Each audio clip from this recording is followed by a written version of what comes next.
बिस्मिल्लाहिर्रहमानिर्रहीम, अस्सलाम वालेकुम। खेलों की खबरों पर तबसरों और तज्जियों सजे स्कोर के एक और प्रोग्राम के साथ सैयद याह्या हुसैन आपकी खिदमत में हाजिर है। पाकिस्तान क्रिकेट बोर्ड ने कोरोना वायरस पेंडेमिक के बावजूद ख़जाने के मुंह खोल दिए हैं। दूसरी तरफ दुनिया के मुख्तलिफ क्रिकेट बोर्ड्स हैं कि अपने अखराजात का असर नौ जायज़ा ले रहे हैं। दुनिया के चंद बेहतरीन क्रिकेट बोर्ड्स में शुमार किए जाने वाले इंग्लैंड एंड वेल्स और ऑस्ट्रेलिया क्रिकेट बोर्ड ने बैंकों से कर्जे लेने का फैसला किया है। तो पाकिस्तान क्रिकेट बोर्ड नई तकरीरियाँ कर रहा है, ये सब बातें अपनी जगह। लेकिन अगर ये कहा जाए कि बोर्ड के पास साबिक खिलाड़ियों के लिए कोई मंसूबा नहीं या उनको देने के लिए मराहत नहीं, तो ऐसा कहना पाकिस्तान क्रिकेट बोर्ड के हालिया इक़दाम के तनाजुर में किसी भी तरह गलत ना होगा। और इसकी हालिया मिसाल है पाकिस्तान क्रिकेट बोर्ड की जानिब से साबिक क्रिकेटर्स को वीडियो सेशंस में कौमी खिलाड़ियों के साथ मुंसलिक करने का एक तजुर्बा, जहाँ legendary Javed Miandad test cricket में पाकिस्तान का फ़ख्र और 10,000 रन स्कोर करने वाले वाहिद बैट्समैन यूनुस खान, मोहम्मद यूसुफ, रावलपिंडी एक्सपेक्ट शोएब अख्तर, साबिक टेस्ट कप्तान वसीम अकरम, टेस्ट विकेट कीपर राशिद लतीफ़ और मोइन खान, जिन्होंने गुज़िश्ता दिनों अपने तजुर्बात और मुशाहिदात की रोशनी में मौजूदा टीम के खिलाड़ियों को मुफीद मशवरे दिए, उन्हें बताया कि अपने खेल को किस तरह निखार की जानिब लेकर जाना है। लेकिन ये सब कुछ पाकिस्तान क्रिकेट बोर्ड के लिए अपने वक्त के अजीम खिलाड़ियों ने बिना किसी फ़ीस और मराहत के किया, जिस पर बजा तौर पर वो तारीफ़ और तहसीन के मुस्तहिक़ हैं। अगर देखा जाए तो मुल्क के लिए खेलने वाले इन अजीम खिलाड़ियों का इस तरह खिलाड़ियों को लेक्चर देना एक अच्छा इक़दाम था, लेकिन क्या ये मुनासिब ना होता कि बोर्ड इस मामले में भी प्रोफेशनलिज्म के तकाज़े पूरा करता, साबिक क्रिकेटर्स की खिदमत को बजाय पैसों में तोलने की एक पुरकशिश रकम इन वीडियो सेशंस के लिए मुकर्रर करता, जो ना की गई।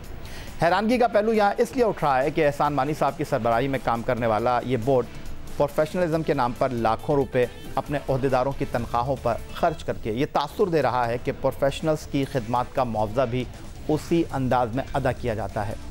कुमार संगकारा एमसीसी की टीम लेकर इस साल पाकिस्तान आए तो अंदाजे के मुताबिक बोर्ड के ख़जाने से इस मद में 1.5 करोड़ के लगभग रकम खर्च कर दी गई, लेकिन हमारे कौमी हीरोज़ के लिए बोर्ड सिर्फ शील्ड ही से काम ले रहा है। चेयरमैन पाकिस्तान क्रिकेट बोर्ड एहसान मानी ने कदाफ़ी स्टेडियम लाहौर में उमर गुल को शील्ड पेश की, उसके बाद वो क्रिकेट कमेटी का हिस्सा बन गए। साबिक टेस्ट कप्तान यूनुस खान ने तो शील्ड को भी लेने की जहमत गवारा ना की। श्रीलंकन टीम के कराची टेस्ट के दौरान जब उन्हें मदऊ किया गया तो उन्होंने ये कहकर माजरत कर ली, बोर्ड का साबिक खिलाड़ियों के लिए शील्ड देने का यह तरीक़ाकार मायूस कुन है। साबिक क्रिकेटर्स की ग्राउंड में खिदमत का एतराफ़ करना ज़्यादा मुनासिब होगा। इस बारे में पाकिस्तान क्रिकेट बोर्ड के चीफ एग्जीक्यूटिव वसीम खान साहब ने भी अपनी गलती का एतराफ़ किया था और क्या कहा। पहली चीज़ ये है कि Yunus Khan is a legend of the game in Pakistan. I've actually got a good relationship with Yunus. But देखिए, in terms of Yunus not coming, उनकी मर्ज़ी है, he's decided not to come. Whatever grievances he has with the PCB, that's his personal thing. But लेकिन on the other side, हमारे पास, we've got the Wasim Akrams of the world, we've got other players who do work with us, and some aren't going to be happy with who aren't working with the PCB as ex-players. Some are working, but देखिए हमारे लिए भी it's upsetting and it's disappointing that there's so many ex-players who have had history with the PCB and haven't had good experiences. But मेरा ये भी काम है कि I need to develop these relationships. I need to mend these relationships. Yunus Khan is a good friend. He's a legend of the game. He's a good human being, and people like Yunus we need involved in Pakistan cricket. तो वसीम खान कह रहे थे, जनाब कोशिश करें कि मुस्तकबिल में खिलाड़ियों के साथ अपने ताल्लुकात को उस्तवार करने की, बेहतर अंदाज में लेकर चलने की, और बोर्ड की जानिब से इसको एक कोशिश कहा जा सकता है। इस वक्त चलेंगे जनाब ह्यूस्टन टेलीफोन लाइन पर, हमें ज्वाइन कर रहे हैं क्रिकेट एक्सपर्ट और पेशावर ज़ल्मी के global adviser doctor Kashif Ansari साहब। डॉक्टर साहब खुश आमदीद कहेंगे। आप बड़ी गहरी निगाह रखते हैं पाकिस्तान क्रिकेट के ऊपर, बड़ा खरा और सच्चे अंदाज में तबसरा करते हैं इस मामले पर जिस पर आज कुछ बात की है मैंने प्रोग्राम की शुरुआत में, आप इसको किस तरह देख रहे हैं? जी अस्सलाम वालेकुम याह्या भाई, बहुत बहुत शुक्रिया, आपने एक दफ़ा फिर इज्जत अफजाई की। हाँ, इस तरह के सेशंस तो पूरे साल चलने चाहिए थे, और इन पर्सन और फिर अब वीडियो लिंक के जरिए, क्योंकि कोरोना पेंडेमिक के मसले के तहत ये वीडियो सेशंस हो रहे हैं। लेकिन जिस तरह से होने चाहिए था, आपने बिल्कुल सही फरमाया कि ये उस तरह नहीं हुए जिस तरह प्रोफेशनल अंदाज से करने चाहिए। फॉर्मर प्लेयर्स को बाकायदा हायर करना चाहिए, रिक्रूट करना चाहिए, खाली वीडियो सेशन से या एक आध नशिश से या एक दुक्का टूर से पहले, टूर्नामेंट से पहले, वर्ल्ड कप से पहले उनके साथ बैठाल देने से प्लेयर्स के मसाइल हल नहीं होते। उनको नेचुरल क्रिकेट और नए क्रिकेट के बारे में मालूमात अगर हासिल करनी है तो इन माजी के खिलाड़ियों के तजुर्बात से सही मानों में फायदा उठाओ। ये कैंडीज देना बंद कर दो। ये पता ये कैंडी दी जा रही है कि चलो भाई ठीक है जी, अब हमने बड़ा काम कर दिया। ये बेवकूफी बनाने वाली बातें हैं। मुझे बताइए कि यूनुस खान को कौन सी जिम्मेदारी दी है इन्होंने? यूनुस खान ने अब तक कितने यूनुस खान प्रोड्यूस किए पाकिस्तान क्रिकेट बोर्ड के अम्ब्रेला के नीचे? या सईद अनवर को बुला के कितनी जिम्मेदारियां इन्होंने दी कि भाई हमारा हम तो ओहदा नहीं देते तुम्हें, तुम्हारा काम है 5 प्लेयर्स बैट्समैन तैयार कर दो। यूनुस भाई आप हमें 10 प्लेयर तैयार कर दो। यूनुस भाई आप ऐसा करो कि अंडर 19 क्रिकेट टीम की पूरी जिम्मेदारी उठा लो। आखिर हिंदुस्तान भी तो करता है ना। राहुल द्रविड़ को अकेडमी का हेड बना दिया, अंडर 19 का हेड बना दिया, उससे कहा बस तुम नौजवान नस्ल पे काम करो। हमारे यहाँ इस तरह के सेशन करा दिए, बहुत बड़ा तीर मार दिया। यार ये काम नहीं होते भाई, जिसका काम उसी को साजे। तो इनसे सही तरह से काम कराओ, इनकी तजुर्बात से फायदा उठाओ। आपको नहीं आते वो काम, इनको आते हैं। ये पाकिस्तान क्रिकेट के लिए कुछ करना चाहते हैं, घरों पे बैठे हुए इश्तिहारों में काम कर रहे हैं, टॉक शोज में जा रहे हैं, उसके बाद वो क्या बोलते हैं आपको, वो गेम शोज में बैठे हुए। इन लोगों का काम नहीं है ये। इनको ग्राउंड में भेजो और लड़के तैयार कराओ इनसे। मैं तो इस तरह देखता हूँ इसको भाई। डॉक्टर साहब, जिस तरह आपने कहा कि किसी हद तक आप इस तमाम गुफ्तगू से इत्तेफाक करते हैं कि अगर आप प्रोफेशनलिज्म की बात करते हैं तो ये प्रोफेशनलिज्म हमारा अपनों के साथ बर्ताव में क्यों दिखाई नहीं देता? हम बाहर से लोगों को लाकर जब उनको भारी मुआवजा अदा करते हैं और जब उस पर सवालात उठते हैं तो जवाब ये दिया जाता है कि प्रोफेशनल्स को फिर उन्हीं के अंदाज में डील करने के लिए अच्छा मुआवजा दिया जाता है। ये शिकवा नहीं है, ये शिकायत नहीं है, ये इस वक्त राइटिंग ऑन द वॉल के मज़दाक चीज़ है कि हम अगर अपने खिलाड़ियों की बात करते हैं तो उनको हम बुलाकर इज़्ज़त अफ़ज़ाई तो दूर की बात है, उनको हम बुलाकर बस डील कर लेते हैं। लेकिन सवाल यह है कि अगर यहाँ पर हम किसी गैर मुल्की खिलाड़ी को वीडियो सेशन पर इंगेज करते पाकिस्तान टीम के खिलाड़ियों के लिए, उसके तजुर्बात, उसके मुशाहिदात से इन खिलाड़ियों को आगाही देने के लिए वक्त तलब करते, तो आपको नहीं लगता कि वो डील होती, उसमें आप उनको कुछ मुआवजा अदा करते, या इसी तरह होता जिस तरह हमारे खिलाड़ियों के साथ बर्ताव होता? बिल्कुल सही कहा आपने। वो बात भी नहीं करते बगैर पैसे लिए इनसे, और पैसे भी ठीक ठाक लेते वो, जिस तरह ये देते रहे। आपने मिसाल बिल्कुल सही दी थी कि कुमार संगकारा एमसीसी की टीम लेकर जब आए थे तो फ्री में तो नहीं आए थे, और उसके बाद लाखों करोड़ों रुपया खर्च करके आपने 4 लोगों को ग्राउंड में बैठा के क्रिकेट का गेम करा दिया। वो करोड़ रुपया अगर आप पाकिस्तानी क्रिकेटर्स के दरमियान तकसीम करते तो वो आपके लिए कहीं ज्यादा बेहतर होता। इन माजी के अजीम खिलाड़ियों को आप फॉर ग्रांटेड लेते हैं, आप इनसे वो काम ही नहीं कराते जो इनको आते हैं, जो ये पाकिस्तान की खिदमत करने का जज्बा रखते हैं या पाकिस्तानी खिदमत करने की सलाहियत रखते हैं। आप इनसे वो काम ही नहीं कराते क्योंकि आपकी गर्दनों में सरिये हैं सबकी। आप लोग आपकी बड़ी इज्जत खराब हो जाएगी अगर आप जाके यूनुस खान के घर में बैठ जाए और से कहें भाई प्लीज मुझे 5 बैट्समैन तैयार कर दो, 1 साल के लिए अकेडमी में आ जाओ।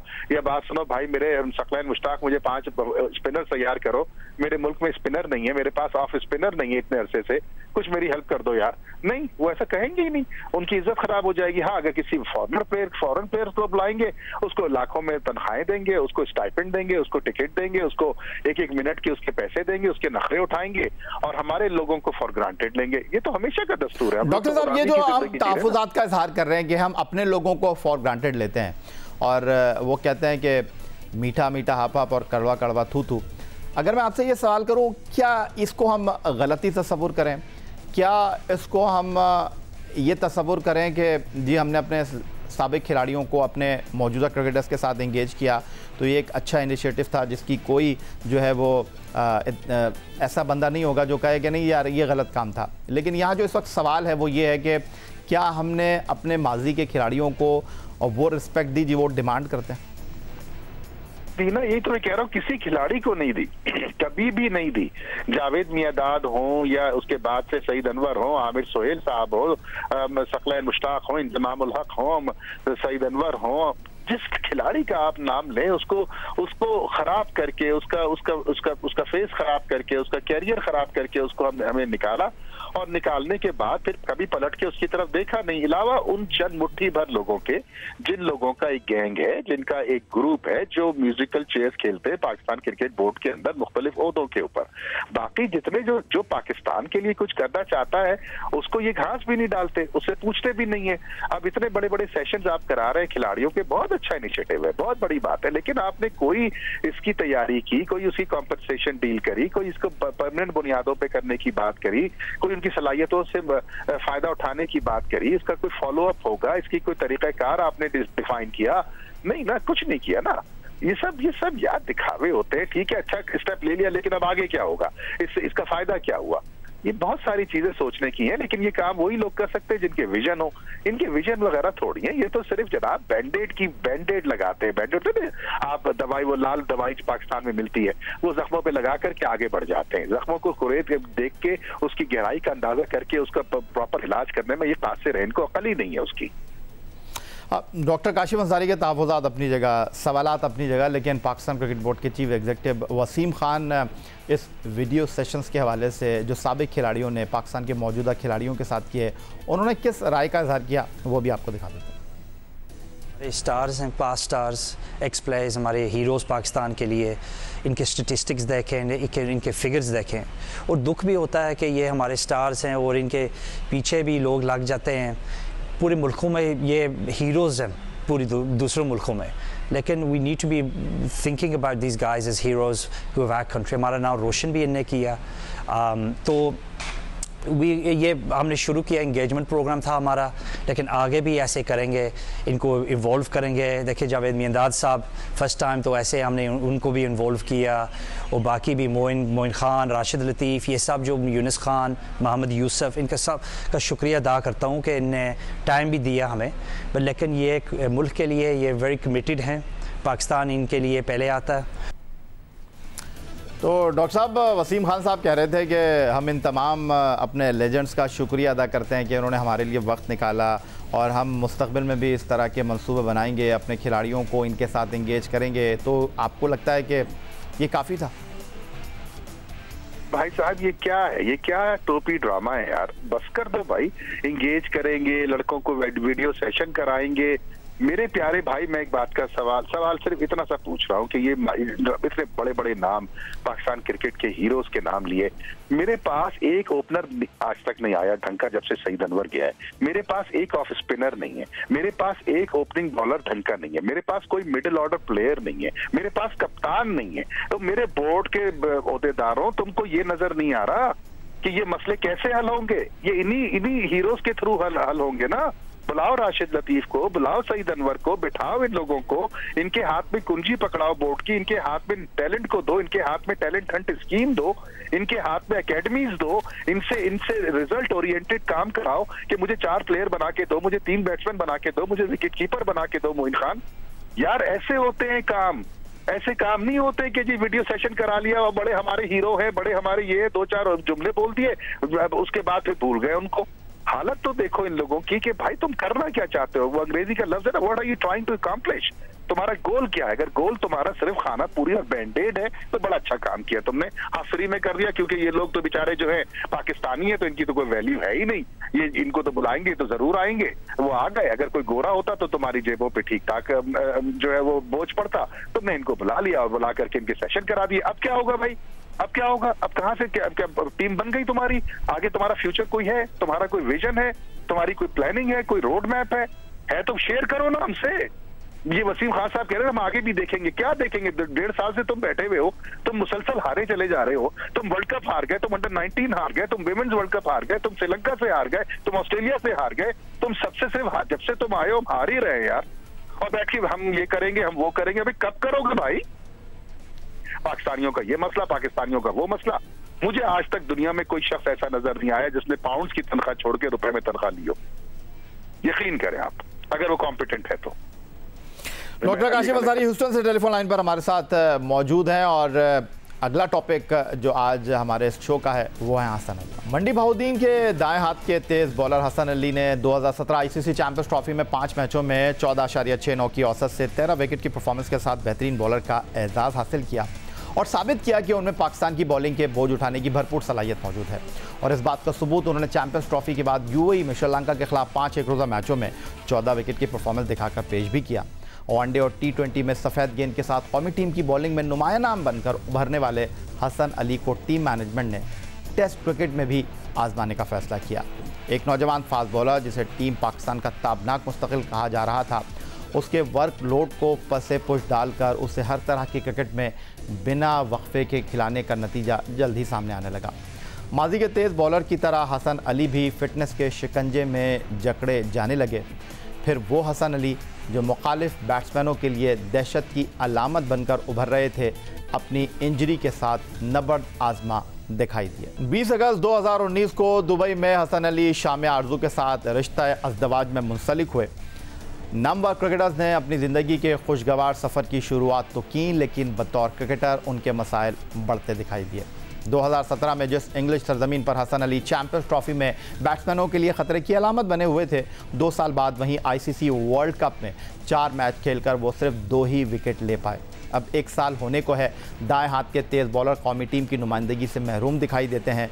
कमर की तकलीफ़ उनके लिए मसाइल पैदा कर रही है। अब पाकिस्तान क्रिकेट बोर्ड ने भी अपने इस असासे को बोझ समझना शुरू कर दिया है। हालिया मिसाल हसन अली के सेंट्रल कॉन्ट्रैक्ट से बेदखली है। अलबत्ता तशवीश की बात यह है कि हसन अली कमर की तकलीफ़ के संजीदा आर्जे में मुब्तला हैं और बोर्ड ने सेंट्रल कॉन्ट्रैक्ट में उन्हें न लेने का फ़ैसला इस साल अप्रैल में उनके मेडिकल टेस्ट की रोशनी में किया है, जिसकी रोशनी में हसन अली को सर्जरी करवाने की तजवीज़ दी गई है। दूसरी सूरत में उन्हें रीहैब के मरहले से गुजरना होगा, जिसके बारे में इत्तलात हैं कि इस इलाज में खासा वक्त दरकार होगा। इन सारी बातों को सामने रखते हुए एक बात वाज़ेह है कि हसन अली की बैनुल अक़वामी क्रिकेट में फ़ौरी वापसी का कोई इम्कान मौजूद नहीं है। इस हवाले से मज़ीद गुफ्तगू करेंगे। डॉक्टर काशिफ अंसारी साहब हमारे साथ मौजूद हैं, क्रिकेट के तज्ज़ियाकार हैं और बाय प्रोफेशन डॉक्टर भी हैं। तो डॉक्टर साहब, पहले बॉलर नहीं है हसन अली जिनको कमर की तकलीफ़ का जो है वो आर्जा हो गया है।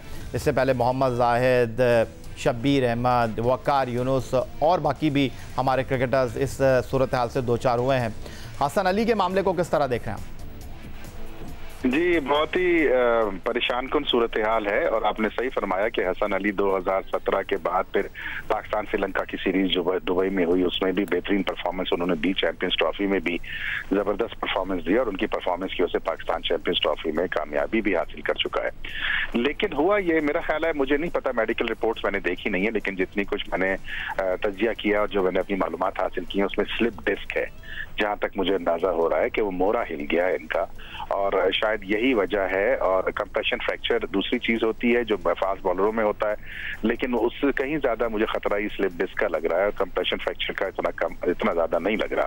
लेकिन जो भी हो, चाहे वो हो, सर्जरी जो है वो इसका परमानेंट हेल्थ जरूर है, लेकिन सर्जरी के अंदर जो सक्सेस रेट है, कामयाबी के इम्कानात है, वो तकरीबन 50-60-65% से ज्यादा नहीं होते। और उसके बाद फिर उसको रिहेबिलिटेशन में 3 से 6 महीने लगते हैं।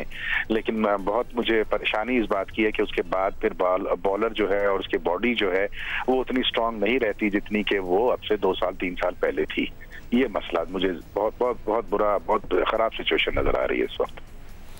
बहुत शुक्रिया आपका डॉक्टर काशिफ अंसारी साहब हमारे साथ मौजूद थे ह्यूस्टन से, क्रिकेट तज्ज़ियाकार, पेशावर ज़ल्मी पाकिस्तान सुपर लीग की फ्रेंचाइज के जो हैं वो ग्लोबल एडवाइज़र अपनी राय का इजहार कर रहे थे। प्रोग्राम में वक्त हुआ है एक ब्रेक का, लेकिन जब ब्रेक से वापस लौटेंगे तो एक ऐसे खेल पर बात करेंगे जिस पर हम अपने प्रोग्राम में कम बात करते हैं। गोल्फ की बात करेंगे प्रोग्राम में एक ब्रेक के बाद। कोविड-19 लॉकडाउन और घरों तक महदूद रहने के सबब जहां बहुत से खेलों के मुकाबले नहीं हो रहे हैं, वहां पर गोल्फ़ के हवाले से भी सरगर्मियां जो हैं वो मुअत्तल हैं। हालांकि इस हवाले से कुछ डिफरेंट राय है कि जब आप गोल्फ़ कोर्स पे होते हैं तो वहाँ पर तो वैसे ही सोशल डिस्टेंसिंग होती है, तो फिर इस गोल्फ़ के खेल को क्यों इस वक्त लॉकडाउन का सामना है, आज के शो में इस हवाले से बात करेंगे। और जनाब हमारे साथ गुफ्तगू करने के लिए मौजूद हैं हमारे आज के 2 मुअज़्ज़ज़ मेहमान, असद आई खान साहब और रिजवान फ़िरोज़ साहब। इससे पहले कि हम अपने दोनों मेहमानों की तरफ चलें, हम कुछ तारुफ़ कराते चलें अपने दोनों आज के मेहमानों का। पहले कुछ बात करते हैं असद आई खान साहब की। पाकिस्तान में गोल्फ़ के हवाले से एक जाना पहचाना नाम है और असद आई खान साहब के हवाले से अगर मैं बात करता हूं तो उनका तारुफ़ अगर आपके साथ मैं शेयर करना चाहूं तो असद आई खान साहब सदर हैं सिंध गोल्फ़ एसोसिएशन के, और इसके साथ 7 साल से Asad I Khan sahib Sindh golf association के सदर की हैसियत से खिदमत अंजाम दे रहे हैं। और असद आई खान साहब पाकिस्तान गोल्फ़ फेडरेशन के नायब सदर भी हैं। इसके अलावा पाकिस्तान में गोल्फ़ की तरवीज और तरक्की के लिए 25 साल से गोल्फ़ के साथ मुंसलिक हैं असद आई खान साहब। और असद आई खान ने कई इवेंट्स में पाकिस्तान की बैनुल अक़वामी सतह पर नुमाइंदगी का एजाज़ भी हासिल कर रखा है। 1970 में मैड्रिड में होने वाले amateur world cup golf championship में आप पाकिस्तान की नुमाइंदगी कर चुके हैं। 1977 में एशिया पैसिफिक गोल्फ चैम्पियनशिप में भी आप पाकिस्तान के लिए खेले हैं। और उनके साथ आज के हमारे दूसरे मेहमान हैं जनाब रिजवान फ़िरोज़ साहब। रिजवान फ़िरोज़ साहब का भी आपके साथ तारुफ़ कराता चलूँ। और रिजवान फ़िरोज़ साहब जो आज हमारे दूसरे मेहमान हैं असद आई खान साहब के साथ, रिजवान फ़िरोज़ कराची गोल्फ़ क्लब के कप्तान के फ़राइज़ अंजाम दे रहे हैं। इसके अलावा रिजवान फ़िरोज़ साहब गुज़श्ता 4 सालों से कराची गोल्फ़ क्लब के कप्तान की हैसियत से भी एक्शन में हैं। रिजवान फ़िरोज़ गोल्फ़ के जूनियर नेशनल चैम्पियन भी माजी में रह चुके हैं। खुशामदीद कहेंगे आप दोनों को। और गुफ्तगू की शुरुआत असद आई खान साहब आपसे करना चाहूँगा। कोविड-19 की वजह से हर जगह जो है वो लॉकडाउन है, और अगर हम प्रोफेशनल गोल्फ़ एसोसिएशन की बात करें तो वहाँ पर भी खामोशी है, लेकिन अब वहाँ पर भी जो SOPs हैं उसके हिसाब से चीज़ों को ऑन किया जा रहा है। वहाँ पर जो सहूलियात हैं वो सहूलियात शायद हमारे पास नहीं है। तो आपको क्या लगता है कि हमारे पास पाकिस्तान में गोल्फ़ का खेल कब तक ऑन हो सकेगा और कितनी आसानी के साथ? पहले तो शुक्रिया अपने हम लोग को बुलाया। ऑन तो आज से हो सकता है, मतलब देखिए ना, पेशावर में, इस्लामाबाद में, लाहौर में खुल गया है गोल्फ़। तो ऐसी कोई चीज़ नहीं है जो हमारे पास नहीं है, जो बाहर है, जो कि हमारी कोई SOPs हम नहीं फॉलो कर सकते। SOPs तो सारे बने हुए हैं and they're international, everybody knows. Golf का तो है ही सिस्टम ही है कि नेचुरल डिस्टेंसिंग है। लोग 4 से ज़्यादा खेलते नहीं है एट वन टाइम, और एक वक्त में गोल्फ कोर्स में भी कोई 250-300 आदमी गोल्फ खेल सकता है at one time, because different holes पे होते हैं।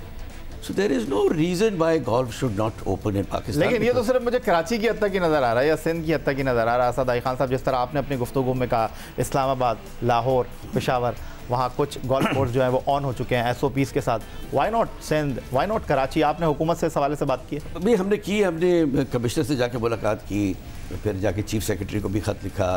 कोशिश तो कर रहे हैं, और जितने भी हमारे गोल्फ के इन्फ्लुएंशियल लोग हैं वो सब, आई थिंक मेरे ख्याल चीफ मिनिस्टर तक भी गुजारिश गई है, कोर कमांडर तक भी गई है, कौमकार को गई, सबको मतलब कोशिश तो कर रहे हैं। बट हर कोई इंतज़ार कर रहा है गवर्नमेंट की तरफ, because this was basically a government order to close, and I think it was a blanket order. जैसे हर चीज़ बंद कर दी तो उसे और कहा क्लब्स बंद हो गए, तो अब क्लब्स के साथ जितनी स्पोर्टिंग एक्टिविटी है वो सब बंद हो गई।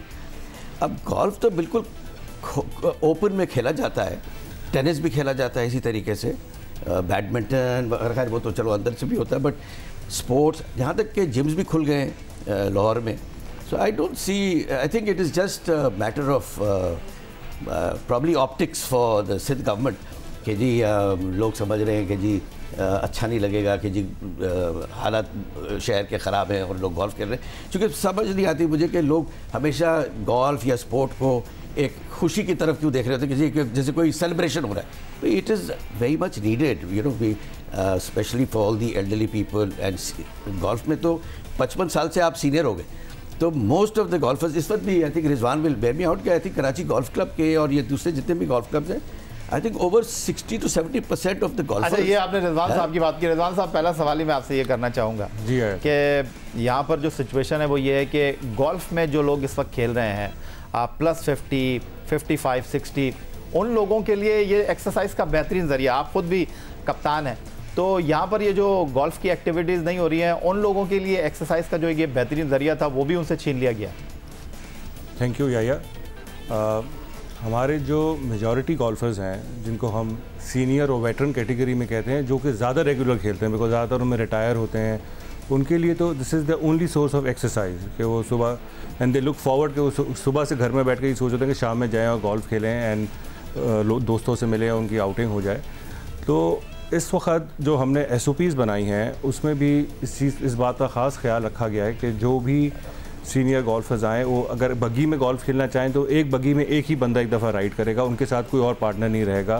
कैडीज़ का हमने स्पेशल किया। देखें या गोल्फ़ क्लब के साथ जो हमारा कराची गोल्फ़ क्लब है, इसमें 400 तो हमारे रजिस्टर्ड कैडीज़ हैं। उन 400 कैडीज़ का भी जो घर का ख़र्चा है, जो उनके एक्सपेंसेस हैं, वो लोगों की गोल्फिंग आउटिंग से ही मीट होते हैं जब आते हैं लोग, क्योंकि वो डेली वेज कैटेगरी में आ जाते हैं।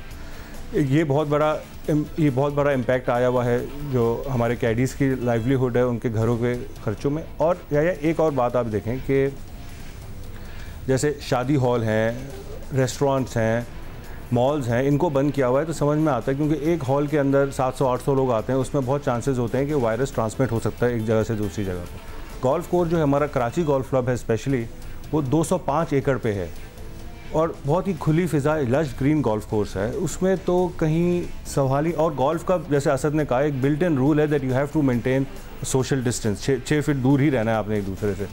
इसमें तो बहुत कम चांसेस हैं कि आप किसी को वायरस ट्रांसफ़र कर रहे हैं। और जो 55 to 65 ईयर्स के हमारे जो सीनियर और वेटरन्स है, या मैं आपको बता नहीं सकता डेली किस हिसाब से उनकी कॉल्स आ रही हैं और टेलीफोन्स आ रहे हैं कि किसी तरह गोल्फ कोर्स खिलवा दो, हमें घर से निकालो। ठीक है रिजवान फेरोज साहब, ये जो आपने बात की है, मैं अगर असद अली खान साहब दोबारा वापस आपकी तरफ आता हूँ, तो ये जो आपने कहा कि हमने बात की है आला सतह पर, हुकूमत की सतह पर, सिंध हुकूमत की सतह पर, वज़ीर आला से भी आपने अप्रोच किया है, लेकिन अगर मैं आपसे ये जानना चाहूँ, आप बात कर रहे हैं पेशावर की, इस्लामाबाद की, लाहौर की, कि वहाँ पर गोल्फ कोर्स ऑन हुए हैं, SOPs के साथ ऑन हुए हैं। वो क्या SOPs है पहले मेरा ख्याल है मैं दिखा देता हूँ लोगों को, उसके बाद फिर आपकी तरफ आता हूँ मैं। जो कुछ गोल्फ क्लब ऑन हुए हैं और कुछ SOPs के इस हवाले से बात हुई है, वो क्या हैं और किन SOPs के साथ इन गोल्फ क्लब को ऑन किया गया। एहतियाती तदाबीर के साथ लॉकडाउन में नरमी के बाद गोल्फ क्लब सिर्फ गोल्फर्स के लिए खोलने का इस हवाले से फ़ैसला किया गया है और garden city golf and country Bahria town को 12 मई से गोल्फर्स के लिए खोल दिया गया है। इसके अलावा Lahore Gymkhana golf club SOPs के साथ हफ्ते को मेंबर्स के लिए खोल दिए जाएंगे। साथ साथ गोल्फ क्लब में सिर्फ मेंबर्स को दाखिले की इजाज़त दी जाएगी। रमज़ान में 2 बजे के बाद सिर्फ रिजर्वेशन कराने वाले मेंबर्स को टी ऑफ की इजाज़त दी जाएगी। इसके साथ garden city golf and country Bahria town में कैडीज़ को दाखिले की इजाज़त बिल्कुल भी नहीं होगी और साथ दोनों गोल्फ क्लब में खिलाड़ियों को अपने सामान को इस्तेमाल करने के बाद साफ़ करके वापस रखना होगा। ये भी SOP में शामिल किया गया है। इसके साथ दूसरे खिलाड़ियों के क्लब्स और गोल्फ बॉल्स को उठाने की पाबंदी भी होगी। इसके साथ फ्लैग स्टिक अपनी जगह नस्ब रहेगी, उसके अलावा उन्हें हटाया नहीं जा सकेगा और होल्स को मिट्टी से भरा जाएगा। खेल के दौरान गोल्फर्स सोशल डिस्टेंसिंग का ख्याल रखेंगे, हाथ धोना और मास्क पहनना लाजमी करार दिया गया है। तो असद साहब, आप क्या ये गारंटी लेंगे, हुकूमत से आपकी सवाल से बात हुई है कि जनाब जब हम गोल्फ क्लब को ऑन करेंगे SOPs को फॉलो करेंगे, अभी जिस तरह लॉकडाउन में नरमी की गई, हमने मार्केटों में देखा जो लोगों का जमे गफीर था, तिल धरने के लिए जगह नहीं थी, अगर इस तरह की सिचुएशन होगी तो फिर आप कैसे चीज़ों को देखेंगे? नामुमकिन है, क्योंकि गोल्फ तो सारे पढ़े लिखे लोग, सवाल ही पैदा नहीं होता कि SOPs को नहीं फॉलो करेंगे, बिकॉज SOPs बनाई भी हम लोग ने खुद हैं इसमें, बट आई बिलीव कि गवर्नमेंट ने ये कुछ कंडीशंस लगाई हैं कि गारंटी देनी चाहिए, तो वो फिर क्लब के जो मैनेजमेंट है वो ऑब्वियसली दे विल इंश्योर कि ये सारी चीज़ें फुलफ़िल की जाएँ, otherwise there is no problem. तो इसमें जो SOPs ख़ास तौर से हाथ धोना और ये डिस्टेंस करना, मास्क पहनना, यहाँ तक कि कैडीज़ भी जो आते हैं वो भी, चूँकि जैसे रिजवान ने कहा कि कैडीज़ की रोज़गार का भी मसला है ना। गोल्फ कोर्स देखिए, इट इज़ एन इंडस्ट्री, जितने गोल्फ में आपके मालीज़ हैं, आपके कैडीज़ हैं, एक गोल्फ कोर्स में एटलीस्ट कोई 250 से 300 आदमी एम्प्लॉय होता है, तो उनका ख्याल भी करना है। And by the way let me also say this कि ये जो लॉकडाउन हुआ, पहले ही हफ्ते के अंदर Karachi golf club, DHA golf club और हम सब सिंध गोल्फ एसोसिएशन सब ने ये कोशिश की और कंट्रीब्यूट किया। तो personally we are all contributing from the association, from the federation, from the clubs to look after all the caddies. तो वो तो हम कर रहे हैं, तो एक बहुत बड़ा एक फ़र्ज़ उनके लिए खाना पहुंचा रहे हैं। रोज़ कराची गोल्फ क्लब में I think every week ration provide किया जा रहा है कैडीज़ को, but at the same time golf course को मेंटेन भी करना है पूरा। देखिए 204 एकड़ की ज़मीन पे आपने, यू नीड मालीज है, यू नीड इक्विपमेंट, वो जो ट्रैक्टर्स हैं, घास काटनी है, पानी देना है, सब चीज़ करनी है, अदरवाइज हर चीज़ तबाह हो जाएगी। सो गवर्नमेंट्स के तो अप्रोच किया है और आई थिंक गवर्नमेंट इस बात पे गौर ज़रूर कर रही है, बिकॉज हमें तो यही अश्योर किया कमिश्नर ने भी, चीफ सेक्रेटरी ने भी, कि we will take it up in the task force. So we are hoping and I think हमारे जो सीनियर गोल्फर्स हैं उनका तो वाकई बुरा हाल है, घर बैठे हुए। सीनियर गोल्फर्स का बुरा हाल है, तो अगर मैं एक बार फिर आपको गुफ्तगू में शामिल करूं, रिजवान साहब, स्विंग बड़ा इंपॉर्टेंट होता है और स्विंग बगैर खेले जो है आप मेंटेन नहीं रख सकते, तो इसको कितना मिस कर रहे हैं आप? या गोल्फ अगर आप 3 दिन ना खेलें ना, एक 2 हफ्ते का गैप आ जाए तो ऐसा लगता है कि आप बिल्कुल ज़ीरो पे आ गए। इसमें तो आपको बड़ी बहुत ही रेगुलर गोल्फ आपको प्रैक्टिस करनी पड़ती है to maintain a good handicap. मैं असद की बात को ऐड करूं यहाँ पे कि हम जब ये गोल्फ कोर्स खोलने की बात कर रहे हैं तो हम क्लब हाउस नहीं खोल रहे हैं, right. It will just be golf course which will be open. Members, ये नहीं कि कोई रेस्टोरेंट खुल जाएगा, खाने पीने की चीज़ें खुल जाएंगी, कुछ नहीं खुलेगा।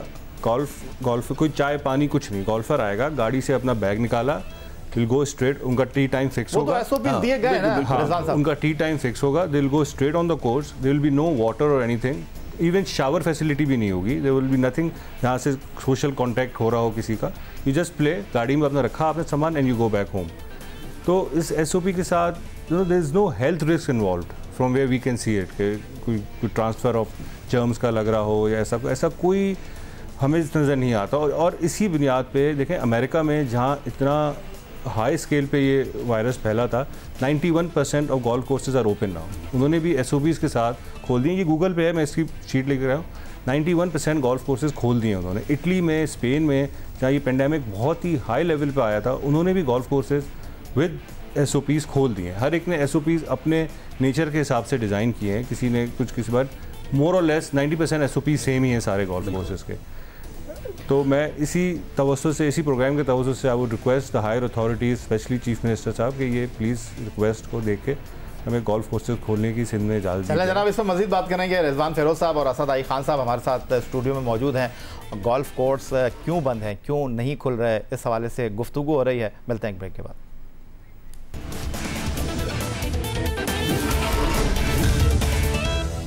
सिंध गोल्फ के सरबरा असद आई खान साहब और कराची जिमखाना के कप्तान रिजवान फ़िरोज़ साहब स्टूडियो में हमारे साथ मौजूद हैं। और अब टेलीफोन लाइन पर हमें ज्वाइन कर रहे हैं तैमूर हसन साहब। पाकिस्तान के लिए एक एजाज़ के एशिया पैसिफिक गोल्फ कन्फेडरेशन के लिए आप मुंतखब हुए हैं। और तैमूर हसन साहब, खुश आमदीद कहेंगे। इस्लामाबाद में आप मौजूद हैं और असद आई खान साहब और रिजवान फ़िरोज़ साहब थोड़े से आपसे जो हैं वो जेलस हो रहे हैं यहाँ स्टूडियो में बैठ के, क्योंकि अभी हमें पता चला है कि आप गोल्फ खेलने के लिए जा रहे हैं और सिंध में, कराची में तो गोल्फ कोर्स जो है वो क्लोज है। तो ऐसा आपने क्या किया है कि इस्लामाबाद में जो है गोल्फ कोर्स है उसको खोलने की इजाज़त मिल गई? नहीं, ऐसे हमने तो कुछ नहीं किया जी। मेरा ख्याल है आज एक्चुअली इतनी एक्साइटमेंट है कि हम लोग सुबह दफ्तर गोल्फ के कपड़े पहन के आए ताकि यहाँ से डायरेक्टली जाएं जुम्मे के बाद। लेकिन देखें जी, जो सबसे पहले जो गोल्फ कोर्स खुला था वो पेशावर में खुला था और उन्होंने अपने SOPs बनाए। और क्योंकि वो सिर्फ गोल्फ क्लब है तो उधर उनके लिए ज़रा आसान था। फिर यहाँ इस्लामाबाद में TS ने भी खोल दिया, बहरिया ने भी खोल दिया। हम लोग भी क्लब एडमिनिस्ट्रेशन के साथ इन टच थे, लेकिन उन्होंने, क्योंकि ये कंप्लीट क्लब है तो उन्होंने शायद SOPs बनाने थे सबके लिए। आज उन्होंने बना दिया और मैंने RNA से भी मुझे आए थे SOPs और मैंने असद के साथ भी शेयर किया था।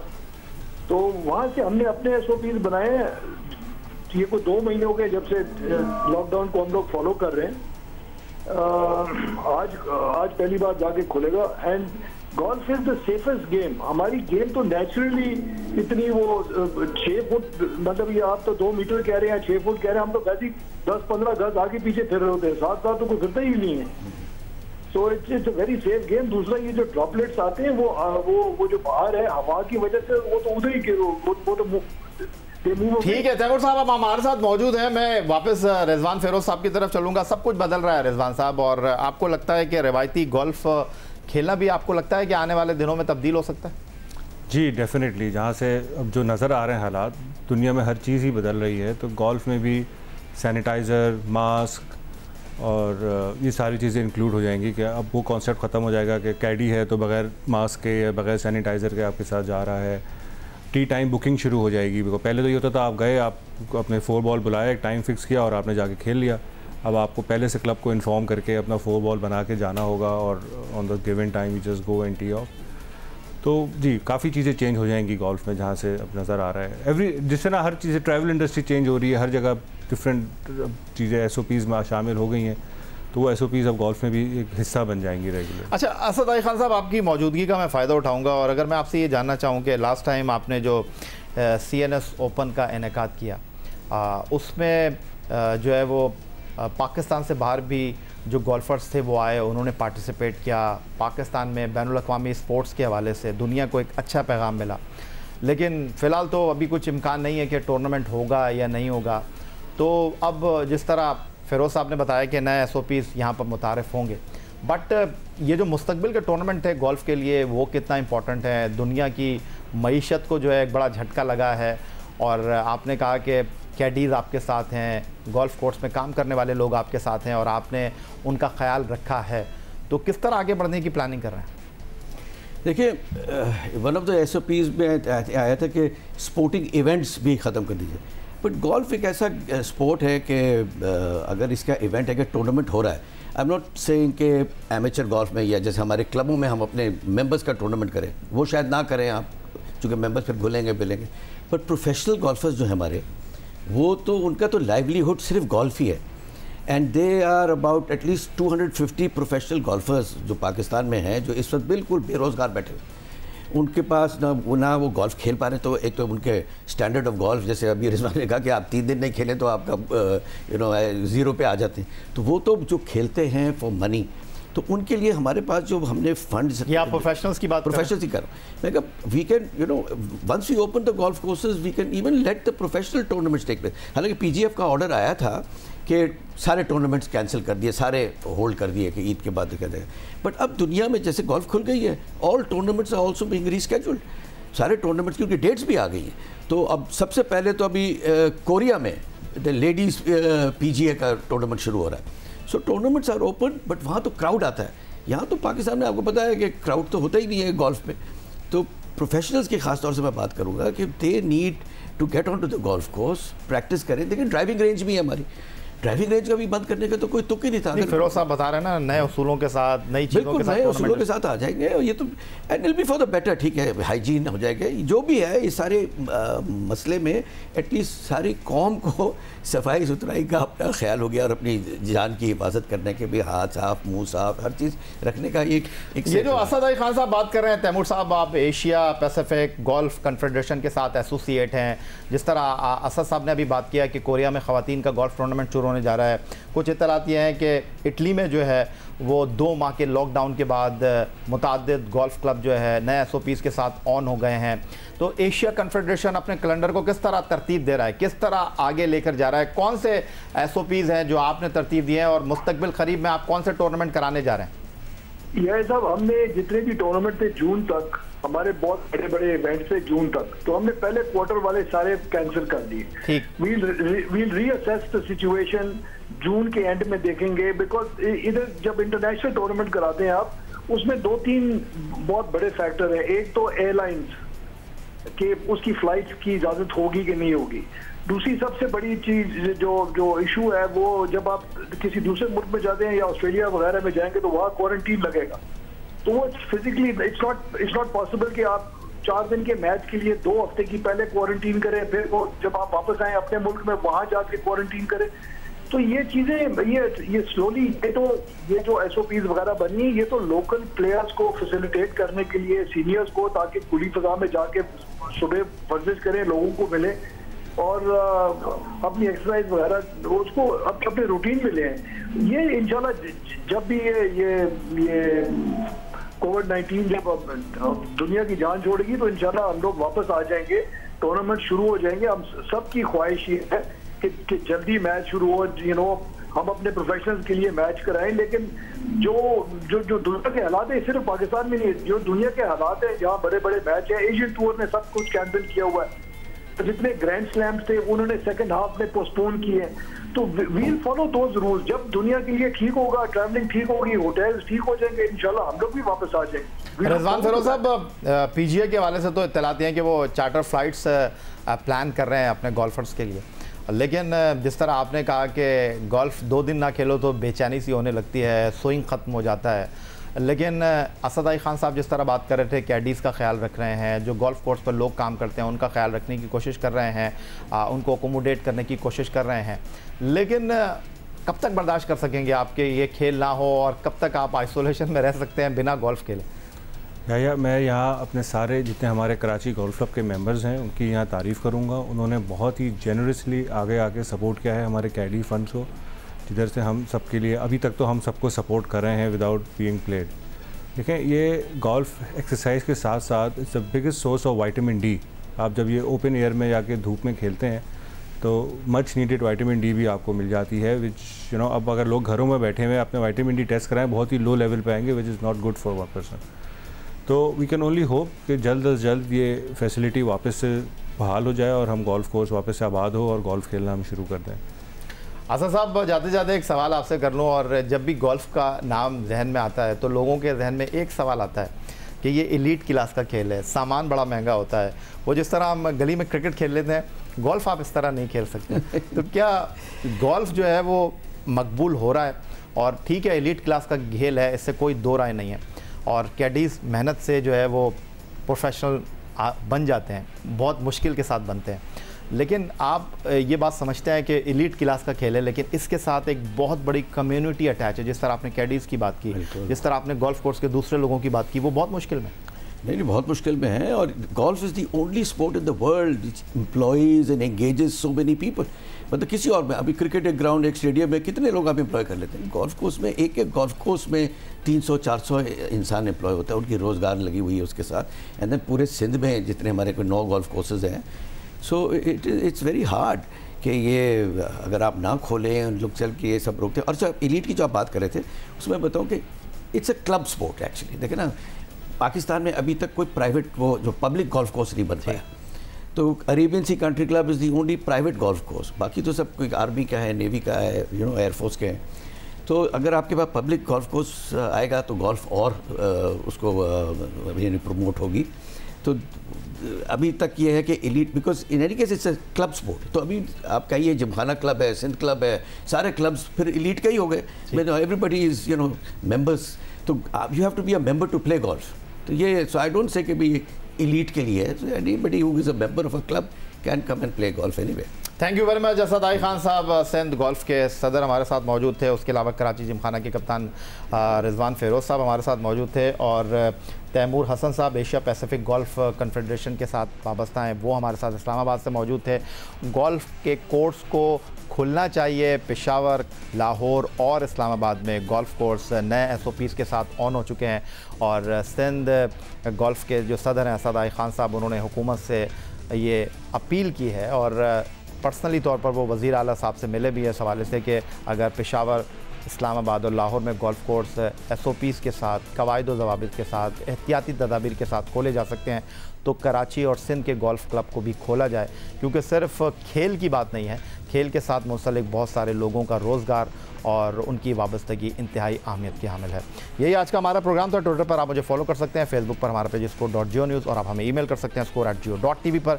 इस दुआ, इस उम्मीद, इस तवक्को के साथ कि पाकिस्तान में खेल और खिलाड़ी तरक्की करते रहें। सैयद याहिया हुसैनी को स्कोर की पूरी टीम के साथ अगले प्रोग्राम तक के लिए इजाज़त दीजिए। अल्लाह हाफ़िज़।